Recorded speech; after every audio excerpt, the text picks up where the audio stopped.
Hello, my name is Sharon Smith, and I want to briefly share with you my thoughts on is Western civilization relevant? When I hear the terms Western civilization, I must admit that I cringe just a little bit. It's not that I'm against the teaching of Western civilization, I just find the topic to be very dense and very boring. When applying for adjunct teaching positions at local community colleges, the choices for history instruction are very limited. You can choose from either Western Civ 1 and 2 or U.S. History 1 and 2.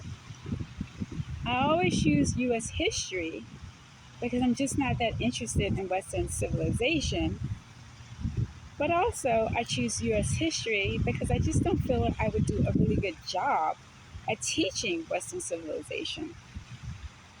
In this instance, Western civilization is not relevant to me, a woman of color, but obviously it is very relevant in local community colleges because it's still offered. And if it's not relevant, then why are colleges wasting students' time as well as their money? Teaching Western civilization can be very broad and very dense. In Lawrence Berken's article, What is Western Civilization? I very much agree with the idea of a more limited definition of Western civilization, which may very well open the doors and hopefully make the topic more appealing.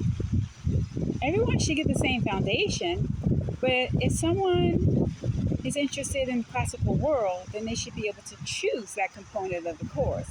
If they're interested in Africa, then choose Africa. If they're interested in China, then allow them to take a course in China.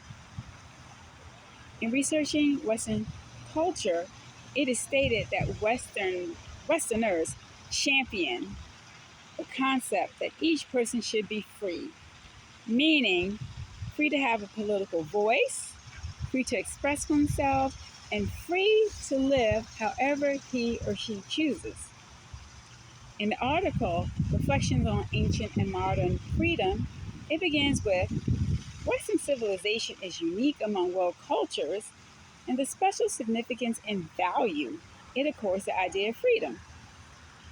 It then goes on to point out that America, in particular, is a nation conceived in liberty, which was a quote from a Gettysburg Address. In America, the idea of freedom, to me, has been very selective. I work at a historical site where Patrick Henry gave his very passionate, give me liberty or give me death speech. And in recent years, it's included in the site's opening remarks to visitors that Patrick Henry, as well as other delegates that were present at the Second Virginia Convention, were in fact slave owners. Again, the idea of freedom to me is very selective. In researching Western civilization, I encountered a book titled The Uniqueness of Western Civilization by Ricardo Duquesne. There's a section in the book titled Big Man Feasting and the Origins of Inequality. This section basically states that society will include individual aggrandizers who will aggressively strive to enhance their own self-interest over those of other community members, which means there's a tendency toward inequality inherent in all societies. So is true freedom available to everyone? In conclusion, is Western civilization still relevant? I think that all history is relevant. What's relevant to me may be totally irrelevant to you. In Duquesne's 2011 book, it is overflowing with ideas, thoughts, writers, and so on. And he admits that the topic of Western civilization is inexhaustible. If students are required to take Western Civ, then I definitely think they should have some choice in the matter. Choose which component interests them the most. Thank you.